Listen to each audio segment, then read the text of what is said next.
Salut à tous, c'est Gladys, j'espère que vous allez bien. Aujourd'hui je vous retrouve dans une nouvelle vidéo unboxing et j'ai déjà pas mal de colis à ouvrir avec vous alors que nous sommes que le 6 mars. C'est plutôt fou mais en général c'est toujours comme ça, en début et en fin de mois il y a pas mal de colis qui arrivent et puis après ça se calme un petit peu en milieu de mois. J'ai attendu un petit peu pour ouvrir tout ça avec vous donc on va commencer tout de suite. Le premier colis me vient des éditions Hugo. Je suis un peu étonnée parce que j'ai pas demandé de poche.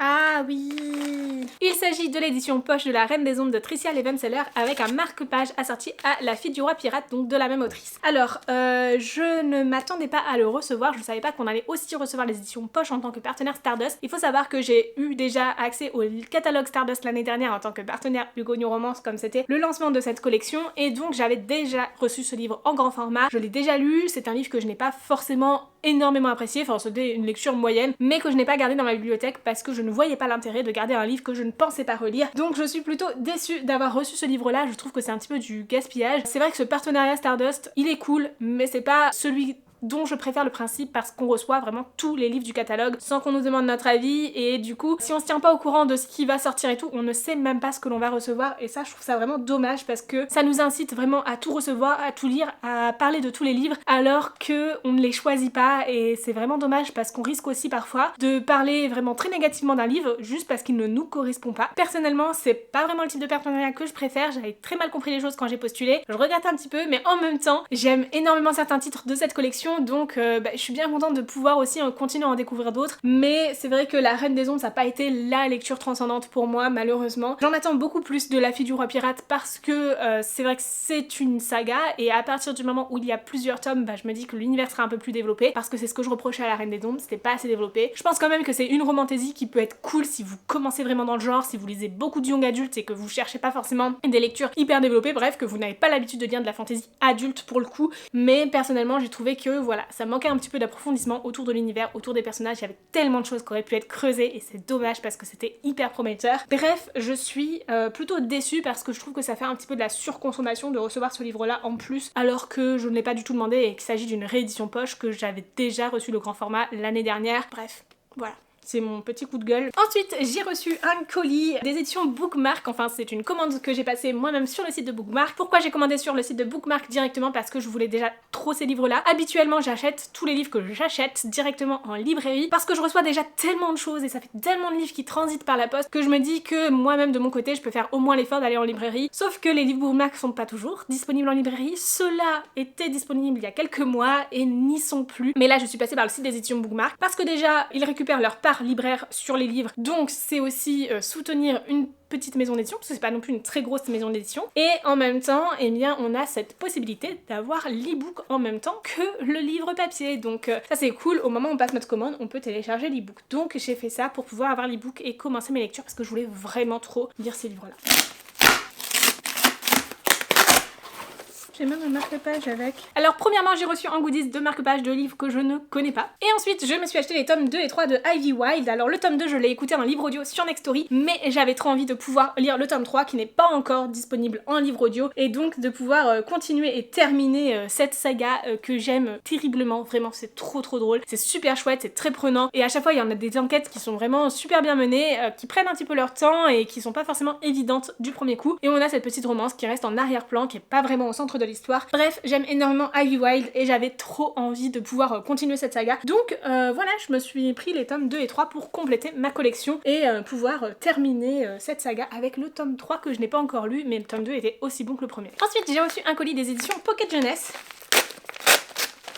Trop cool! Il s'agit des tomes 1 et 2 de Evernight de Claudia Gray qui sont réédités en format poche chez Pocket Jeunesse. Ils seront disponibles à partir du 9 mars. Ils sont hyper courts. Ah non, en fait non, ils font 315 pages mais ils sont minuscules vraiment. On est sur des livres hyper fins. On va suivre Bianca qui débarque à Evernight Academy, donc une école digne d'un grand manoir gothique et qui va pas forcément sentir à sa place mais va rencontrer un jeune homme qui se pourrait bien être un vampire. Bref, il y a plein de choses à découvrir de ce côté-là. Je pense qu'on est sur quelque chose relativement cliché autour des vampires, young adulte, voilà, université et compagnie. Mais moi j'adore ça et en général c'est des choses qui marchent toujours super bien avec moi donc j'ai trop hâte de découvrir ces livres. Ensuite j'ai reçu un colis des éditions Pulp Fiction.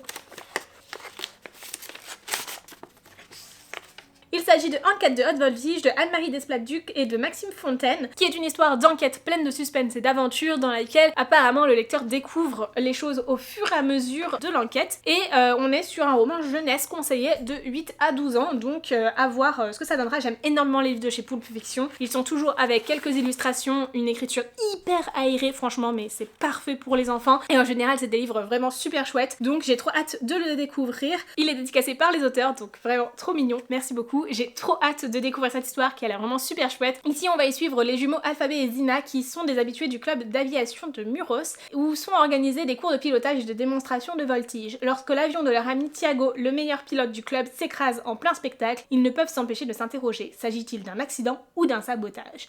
Entre concurrents jaloux et fausses pistes, l'enquête s'annonce délicate. Donc j'espère que je vais aimer ce livre-là. Et on termine avec un colis des éditions Lumen. Je sais déjà de quoi il s'agit. C'est Light Lark, une sortie très attendue chez Lumen pour ce mois de mars.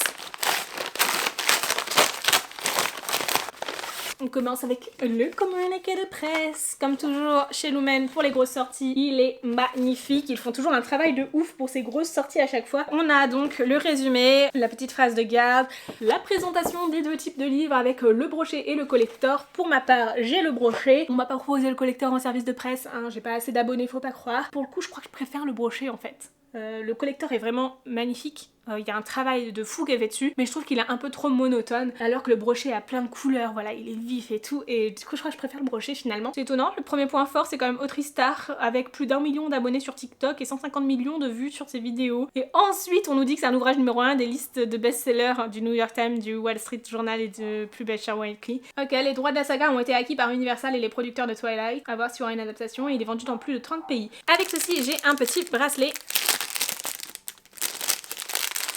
Le voici, il est un chouïa trop grand, soyons honnêtes, ça va pas être très pratique à porter. Et donc, ils sont associés à différentes couleurs de bracelets, et du coup, celui-ci ce serait sélénite, condamné à ce qu'à chaque pierre de lune, des dizaines d'entre eux meurent noyés. Donc, il s'agit de ma malédiction apparemment liée à ce livre. Voici le livre, il s'agit donc de Light Lark de Alex Astor, c'est le premier tome d'une duologie, donc publiée chez Lumen. Je l'ai ici en format brochet, que personnellement, je préfère au format relié, et on est sur une histoire de malédiction, un centenal, donc une île maudite qui apparaît tous les 100 ans et où différents chefs d'état, enfin rois, je crois que c'est des royaumes, bref, doivent se battre et faire en sorte, dans un combat à mort, d'essayer de mettre fin à une malédiction. Et justement là on a des bracelets qui sont liés aux malédictions, et donc j'ai hâte de lire l'histoire pour en comprendre un petit peu plus. Donc un livre que j'ai hâte de découvrir et de lire, et franchement j'espère vraiment qu'il me plaira parce qu'il a l'air vraiment super chouette, et en plus j'aime beaucoup le format duologie. Hello, je vous retrouve aujourd'hui pour ouvrir plusieurs colis avec vous, mais avant ça je me suis rendu compte que la dernière séquence que j'ai filmée d'unboxing, eh bien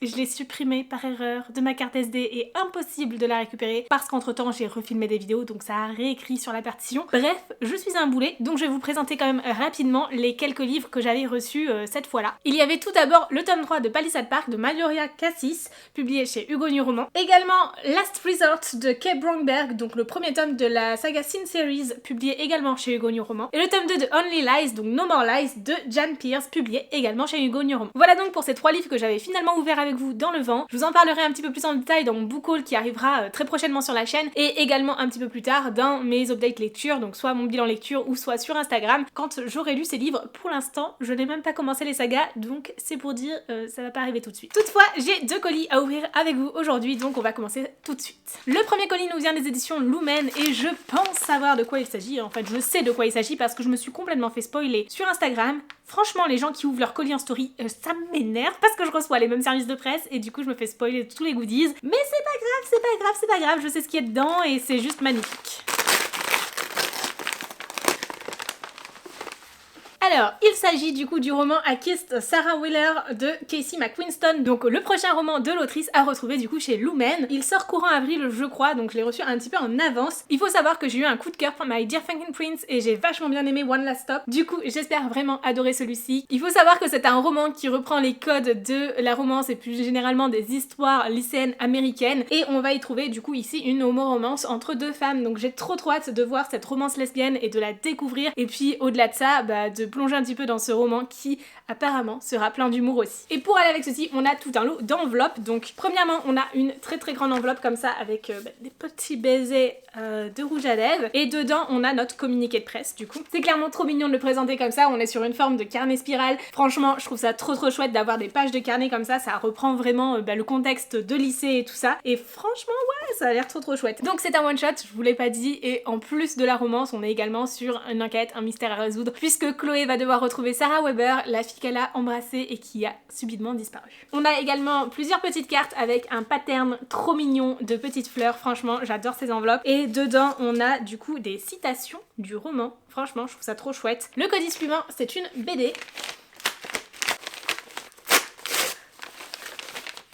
Il s'agit de la BD Lizzie Voodoo, Fragment d'âme de Maxime Fontaine, publiée aux éditions Jungle. C'est une BD que vous pouvez d'ores et déjà retrouver en librairie depuis mi-février, quelque chose comme ça. Franchement, c'est une BD qui a l'air vraiment super chouette, où on va suivre Lizzie, une jeune sorcière vaudou, qui va débarquer en Louisiane pour aider son oncle, victime d'une malédiction. Bref, j'ai trop hâte de découvrir ça, ça a l'air vraiment trop bien. Et donc, pour ce qui est du style graphique et des illustrations, voici quelques pages. C'est illustré par Robin Guillet, si ça vous intéresse.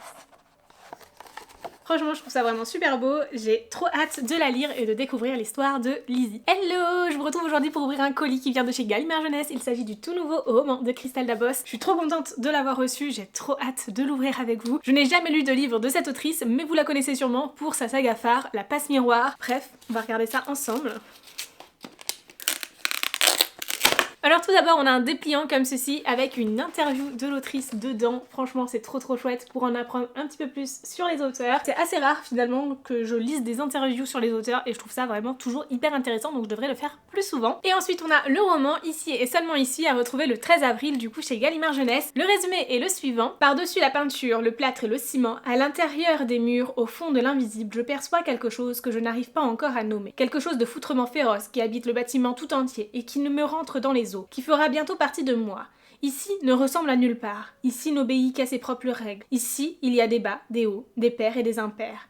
Et quoi qu'il arrive, tout le monde passe par ici. Il s'agit d'un roman choral vertigineux, addictif et puissant d'après ce qui est dit sur la 4e de couverture. J'ai plutôt hâte de le lire, franchement il a l'air super court, je pense qu'il doit faire 250 pages, quelque chose comme ça. Ouais, 240 pages à peu près, et je pense que ça se lira assez vite. Ce sera donc l'occasion pour moi de découvrir la plume plutôt poétique de l'autrice, puisque je n'ai pas encore lu La Passe Miroir comme je vous le disais. On a aussi un marque-page à l'intérieur, je viens juste de voir ça, franchement trop chouette, assorti à la couverture. Je le remets dedans pour pouvoir l'utiliser lors de ma lecture. Voilà donc pour cette vidéo de réception livresque. Elle a été un petit peu décousue finalement parce que voilà, comme je vous l'ai dit, j'ai perdu un bout des fichiers, mais j'espère sincèrement qu'elle vous aura plu, que vous aurez apprécié cette vidéo encore une fois. Je sais que c'est des vidéos que vous appréciez généralement beaucoup, et sur ce, moi je vous fais de très gros bisous, je vous dis à très bientôt dans une nouvelle vidéo et je vous souhaite de très belles lectures entre temps. Ciao!